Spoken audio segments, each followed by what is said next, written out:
कि पाकिस्तान सिर्फ चेहरा था, चीन लगातार पीछे से मदद कर रहा था। पाकिस्तान की 81% जरूरतें चीन पूरी करता है। सबसे बड़ी बात वो ये भी कहते हैं कि हमारे कई वेपन सिस्टम काम नहीं किए, इसे संबोधित करने की जरूरत है।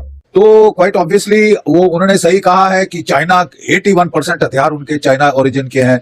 चाइना अपने हथियार फ्री में टेस्ट करवा रहा है यहाँ एडवांस्ड वेपन सिस्टम्स के बरखिलाफ। तो हमको ये देखना था कि हम क्या कर सकते हैं। इसके लिए अगले राउंड के लिए हमको बिल्कुल तैयार रहना होगा। तो बाकी छूट गई है, उनको हम एड्रेस करने वाले थे, लेकिन सीज फायर आ गया।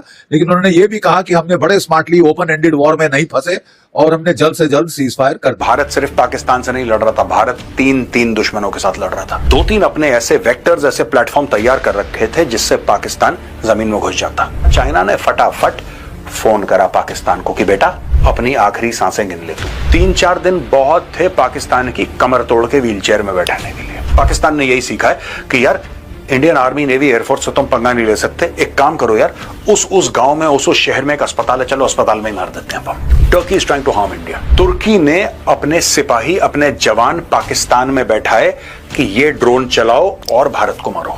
अगर ये ड्रोन भेजता पाकिस्तान को, मुझे कोई दिक्कत नहीं थी। इसने अपने बंदे वहां पे डाले हैं, अपने सिपाही वहां पे डाले और अपने सिपाहियों को बोला है कि जाओ तुम हिंदुस्तानियों को मारो। आप जितना गुड बॉय बने रहोगे, चाइना को 2 रुपए का फर्क नहीं पड़ता। 2025 की सबसे बड़ी हकीकत यह है कि इंडिया जैसी ताकतवर कंट्री को, जिसने पूरी दुनिया में इज्जत और इतिहास कमाया, आज उसी इंडिया को उसकी खुद की सरकार ने ग्लोबल स्टेज पर कमजोर बना दिया है। यूनाइटेड नेशन सिक्योरिटी काउंसिल जैसी सबसे पावरफुल कुर्सी पर आज पाकिस्तान बैठा है और इंडिया, जिसको मोदी गवर्नमेंट ने हर स्पीच में विश्व गुरु बताया, आज उस टेबल के भी बाहर है, पावरलेस, साइडलाइंड और अपने नैरेटिव तक को नहीं रख पा रहा। तो क्वाइट ऑब्वियसली वो उन्होंने सही कहा है कि चाइना 81% हथियार उनके चाइना ओरिजिन के हैं।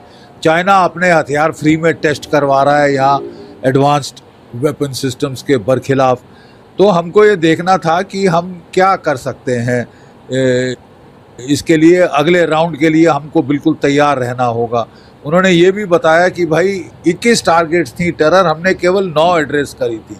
तो बाकी छूट गई हैं, उनको हम एड्रेस करने वाले थे, लेकिन सीज फायर आ गया। लेकिन उन्होंने ये भी कहा कि हमने बड़े स्मार्टली ओपन एंडेड वॉर में नहीं फंसे, जल्द सीज फायर कर दिया। मेरा सिर्फ कहना है कि 1-2 दिन और भी चल जाता तो कोई नो हेवन और would have fallen, you know, और अच्छा नुकसान हो जाता, क्योंकि हमने बिल्कुल एयर डोमिनेंस गेन कर ली थी। हमारा टोटल एयर सुपीरियरिटी थी over the skies of Pakistan. तो अच्छी तरह से जो बची खुची टारगेट्स थी उनको भी ठोक लेना था 2 दिन तक या 3 दिन तक। चलिए, राहुल गांधी की बात को आप गंभीरता से नहीं लेना चाहते हैं, मगर डिप्टी सेना प्रमुख जो बात कह रहे हैं, क्या उनकी बात को सुना जाएगा? वो ये भी कहते हैं कि टर्की ने लगातार पाकिस्तान को मदद दी। उन्होंने ये भी कहा कि हमें एक बेहतर एयर डिफेंस सिस्टम की जरूरत है, क्योंकि हमें अपनी आबादी को बचाना है। याद कीजिएगा, ऑपरेशन सिंदूर के पहले ही दिन पूंछ में पाकिस्तान गोलाबारी करता है, हमारे 20 नागरिक मारे जाते हैं। छोटे छोटे बच्चों को वो आतंकवादी देश मार देता है। क्या डिप्टी सेना प्रमुख की इस बात को सुना जाएगा? विदेश जाते हैं, ये सवाल बार बार उठ रहा है दोस्तों। याद कीजिएगा, सीडीएस जनरल अनिल चौहान विदेश जाते हैं और वहां से वो इंटरव्यू में कई अहम बातें करते हैं हमारे फाइटर जेट्स के बारे में, मगर उस पर कोई बहस नहीं है, क्योंकि उस पर चर्चा करना यानी कि देश के साथ गद्दारी। हालांकि यह बात सेना नहीं कहती है, यह बात सिर्फ और सिर्फ भारतीय जनता पार्टी कहती है। और सबसे बड़ी बात, हमारी डिलीवरी सिस्टम पर लगातार हमारे सेना के वरिष्ठ अधिकारी सवाल उठा रहे हैं। इस देश में लाल फीताशाही ब्यूरोक्रेसी की वजह से जो नुकसान इस देश को हो रहा है उस पर सवाल उठा रहे हैं। मगर क्या भारतीय जनता पार्टी सरकार की कान में जू रेंग रही है? बिल्कुल नहीं।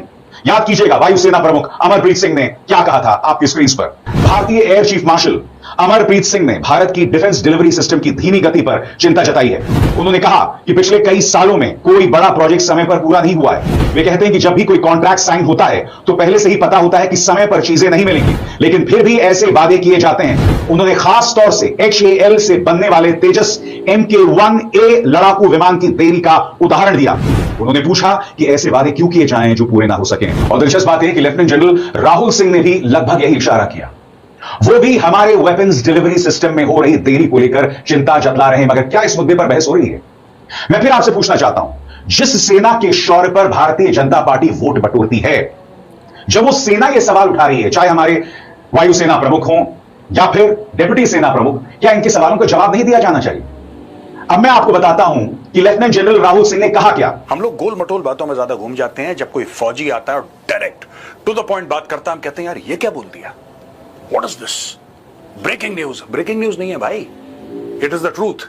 ये सबको पता था, लेकिन बोलने से लोग थोड़ा सा कतरा रहे थे। जनरल राहुल सिंह आए, उन्होंने सबके सामने बोल दिया, 2 टूक 1 बॉर्डर 3 एडवर्सरीज। ऑपरेशन सिंदूर के दौरान भारत सिर्फ पाकिस्तान से नहीं लड़ रहा था, भारत 3 दुश्मनों के साथ लड़ रहा था। और दोस्तों, ये आज मैं समझाऊंगा किस तरीके उन्होंने क्या बोला, इसका मतलब क्या है, और ऑपरेशन सिंदूर में भारत ने कौन सी कठिनाइयां फेस करी, ये सब आपको जानना जरूरी है। पाकिस्तान की इस एयरबेस को ठोका, वो करा, ये सारी बातें एक तरफ, लेकिन what is the nature of our enemy? ये जो 10 सर वाला रावण है, इसकी नाभि कहां है? इसको ठोकना कैसे है? इसको चित कैसे करना है? इसके लिए हमें जानना होगा कि what are we up against. Pakistan में खुद में औकात नहीं है, ये बात मैं आपको क्लियर बता दूं। वो बिकता है, वो जमीन पे लेटता है, वो किराए पे लिया जाता है, लेकिन पाकिस्तान में लड़ने की क्षमता बिल्कुल भी नहीं है। लेकिन एक क्षमता है पाकिस्तान में, जो कि शायद दुनिया के किसी देश में नहीं है। किस तरीके से अपने आप को अमीर देश के लिए यूजफुल बनाना, किस तरीके से अपने लिए बड़ा मालिक चुनना, ये हुनर, ये कला पाकिस्तान के पास है। चलिए जानते हैं ऑपरेशन सिंदूर में हुआ क्या और जनरल राहुल सिंह ने एग्जैक्टली बोला क्या था। दोस्तों, ये फिकी का इवेंट था और ये हैं लेफ्टिनेंट जनरल राहुल सिंह। इन्होंने ये बताया कि China helped Pakistan with live inputs in conflict with India, Indian army deputy chief says. ये देखिए साहब, यानी कि भारत ने अपने 2-3 प्लेटफॉर्म, 2-3 वेक्टर्स बिल्कुल तैयार कर रखे थे पाकिस्तान को ठोकने के लिए। अब मैं आपको बैकग्राउंड भी बता दूं ना, बैकग्राउंड बता दूं क्या है कि जब पाकिस्तान ने पहलगाम करा, भारत ने जवाबी कार्रवाई में पाकिस्तान की कमर तोड़ी। अब पाकिस्तान को कुछ समय तक पाकिस्तान सहमा रहा, फिर पाकिस्तान ने पलटवार करने की कोशिश करी। उस पलटवार को नाकाम करके फिर जब भारत मारने वाला था और भारत ने एयर बेसिस पे हमला भी करा था, दोस्तों भारत ने 2-3 अपने ऐसे वेक्टर्स, ऐसे प्लेटफॉर्म तैयार कर रखे थे जिससे पाकिस्तान जमीन में घुस जाता। ये सारी चीजें चाइना देख रहा था। चाइना अपनी सैटेलाइट से, अपने सर्वेलेंस प्लेटफॉर्म से ये सारी चीजें देख रहा था। चाइना ने फटाफट फोन करा पाकिस्तान को कि बेटा, अपनी आखिरी सांसें गिन ले तू, बहुत बड़ा कुछ कांड होने वाला, यही चीज कह रहे हैं। Such and such important vector is primed and it is ready for action. India ready for action है, उसके ये 2-3 important vectors हैं, they are absolutely primed।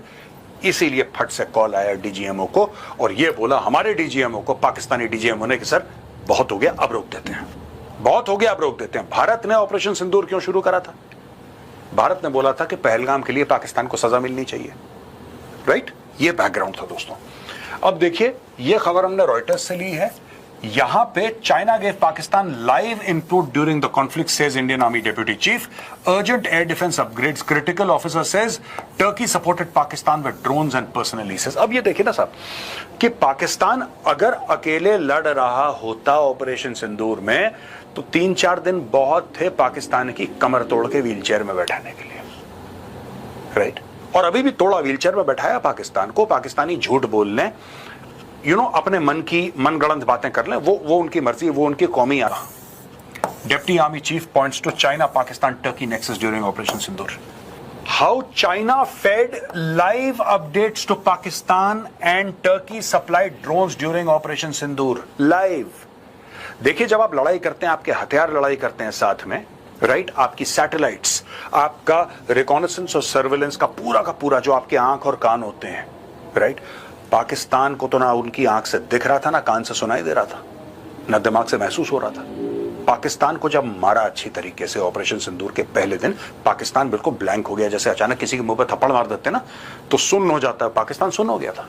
Pakistan को इतना झन्नाटेदार थप्पड़ पड़ा, पाकिस्तान हो गया सुन्न। फिर पाकिस्तान चिल्ला के गया चीन के पास, पापा पापा पापा। तो पाकिस्तान के पापा चाइना ने उसकी मदद करी। कैसे? सैटेलाइट्स, ये वो दुनिया भर का अपना तंत्र चालू कर दिया और बोला पाकिस्तान की मदद करो।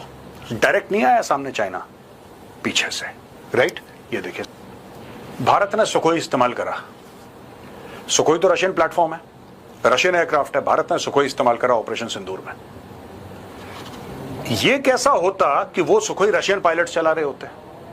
आप सोचिएगा, एक तो है कि इंडियन पायलट चला रहे हैं, बाहर से आपने खरीदा है, या आपका यहां पे असेंबल हुआ है भारत में, पार्ट मैन्युफैक्चर हुआ और आप पाकिस्तान के खिलाफ इस्तेमाल कर रहे हैं। ये तो एक बात हो गई।